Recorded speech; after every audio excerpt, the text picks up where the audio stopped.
আপনি চিন্তা করেন, সন্তান বউকে নিয়ে ঘরের মধ্যে শুয়ে থাকে সকালবেলা, আর এই মা যে 10 মাস 10 দিন কষ্ট করে পেটে রেখেছে, যেই মাকে তুমি শান্তিতে ঘুম পাড়তে দেও নাই, যেই মা তোমার জন্য এত কষ্ট করলো সারাটা জীবন, শীতের রাত্রে বিছানায় প্রস্রাব করেছ, প্রস্রাবের মধ্যে নিজে শুয়েছে, তোমাকে বুকে আগলায় রেখেছে, তোমার যেন ঠান্ডা না লাগে, সারাটা জীবন তোমার জন্য কোরবানি করেছে। এমনও অনেক মা আছে যৌবন অবস্থায় স্বামী পৃথিবীর জমিন থেকে বিদায় নিয়েছে, তুমি সন্তানের চেহারার দিকে তাকিয়ে দ্বিতীয় কোনো জায়গায় বিবাহ বসে নাই। এই মা, আর তুমি এখন বউ পায়া সকালবেলা বউ নিয়ে তুমি আরামসে ঘরের মধ্যে ঘুমাও, আর তোমার মা রুটি বানায়, তোমার মা রান্না করে, এই নাস্তা প্লেটের মধ্যে নিয়ে ঘরের টেবিলের উপর রেখে আসে। শুধু তাই নয়, এতটুকু করতেছে এটাই নয়, হাতটাকে এতটুকু করতে গিয়ে মার যদি কোনো ভুলও হয়ে যায়, বউয়ের কথায় মাকে ধমক দেয় আর গালমন্দ করে। নাউজুবিল্লাহ, আল্লাহর কসম, এই মসজিদে বলতেছে এগুলো মিথ্যা কথা না, একদম চিরন্ত সত্য কথা, এবং একদম চিরন্ত সত্য।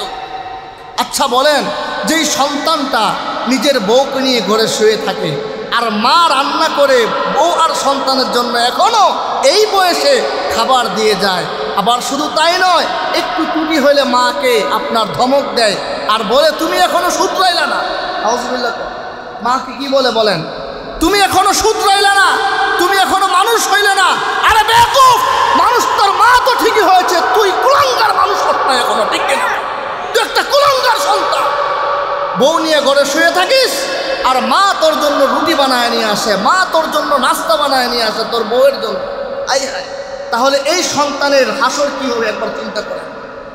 এই সন্তানের হাসরটা কিভাবে হবে আপনি একবার চিন্তা করেন। আমি বলবো, এই সন্তান যদি একজন হাফেজ কোরআন হয়, এই সন্তান যদি একজন আলেমে রব্বানি হয়, এই সন্তান যদি একজন সাইফুল হাদিস হয়, এটা আমি দ্বীনি লাইনে বুঝালাম। এই সন্তান যদি বাংলাদেশের প্রধানমন্ত্রী হয়, এই সন্তান যদি আমাদের ডক্টর ইউনূস হয়, এর হাসরটা এত মারাত্মক হবে, লিখে রাখেন জাহান্নাম আপনার জন্য অবধারিত হয়ে আছে, ঠিক কিনা?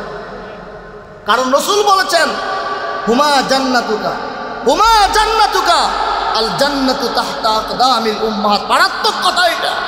একজন সাহাবী মার মনে কষ্ট দেওয়ার কারণে যদি তার জবানে কালেমা উচ্চারিত না হয়, তাহলে আপনার আমি কে বলেন? আপনার আমি কে?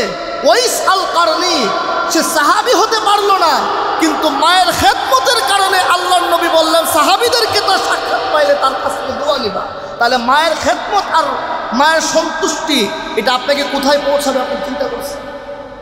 আপনি জানেন, পৃথিবীর জমিনে যারাই কিছু একটা করছে, আলেমের লাইনে আমাদের উলামায়ে কেরামদের মধ্যে যারা অনেক উঁচু মর্যাদা অর্জন করেছে, আপনার জেনারেল লাইনেও যারা উঁচু মর্যাদা অর্জন করেছে, আপনি দেখবেন তাদের জিন্দিগির মধ্যে উস্তাদদের দোয়া আর মা বাবার দোয়া আছে। কথা কোন ঠিক কিনা?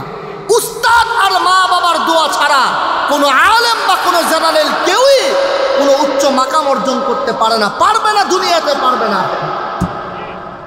এজন্য মার সন্তুষ্টির মধ্যে আপনার দুনিয়া আখিরাতের সফলতা রয়েছে, বাবার সন্তুষ্টির মধ্যে দুনিয়া আখিরাতের সফলতা রয়েছে। আমি শেষ করে দিচ্ছি, সময় কম, এজন্য অগোছালোভাবেই বললাম। আরেকটা জিনিস আমি এখন লক্ষ্য করতেছি, সেটা হলো আমাদের সমাজে বাবার নামে যেহেতু সম্পত্তি থাকে, জায়গা জমি থাকে, কারণ বাবাকে যদি অবহেলা করে তাহলে তো সম্পদ থেকে বঞ্চিত হবে। কথা বুঝেন নাই? বাবাকে যদি অবহেলা করে তাহলে সম্পদ থেকে বঞ্চিত হতে পারে। এজন্য বাবাকে একটু মহব্বত করে, বাবার জন্য একটু ফল টল কিনে, বাবার একটু খেদমত করে। এই বাবা যখন মারা যায়, মায়ের নামে যেহেতু সম্পদ নাই, এখন মাকে মানে দাসীর একটা মর্যাদা আছে, কিন্তু ওই পরিবারের মধ্যে মায়ের মর্যাদা নেই। মায়ের মর্যাদা মানে আমার বুঝেই আসে না, আপনি বাজার থেকে ফল কিনে নিয়ে এসে বইয়ের মুখে ফল উঠায়া দিলেন, সন্তানের মুখে ফল উঠায়া দিলেন, ওই 1-2টা ফল নিয়ে যদি আপনার মায়ের মুখে উঠাই দিতেন, কি সমস্যাটা হয়তো বলেন? আমি আপনাদেরকে বলি, আমার স্পষ্ট আমার বাসায় সিদ্ধান্ত, এটা একদম স্পষ্ট সিদ্ধান্ত, এবং আমার বউ জানে যে মায়ের ব্যাপারে, আমার বাবা তো মারাই গেছে, মার ব্যাপারে কোনো কথা উনি শুনতে রাজি না। কথা বুঝছেন কি বুঝেন নাই? মায়ের ব্যাপারে আমি কোনো কথা শুনতে রাজি না। মা মায়ের জায়গায়, মার ব্যাপারে কোনো উনি ভুল করলেও কিছু বলবো না, শুদ্ধ করলেও কিছু বলবো না, মা মা। আল্লাহু আকবার করেন না কেন? এজন্য আমি দেখতেছি অনেক যুবক ভাই এখানে আছেন, আপনারা সিদ্ধান্ত নেন, স্পষ্ট বউদেরকে বলে দিবেন, স্পষ্ট মার ব্যাপারে কোনো কথা চলবে না।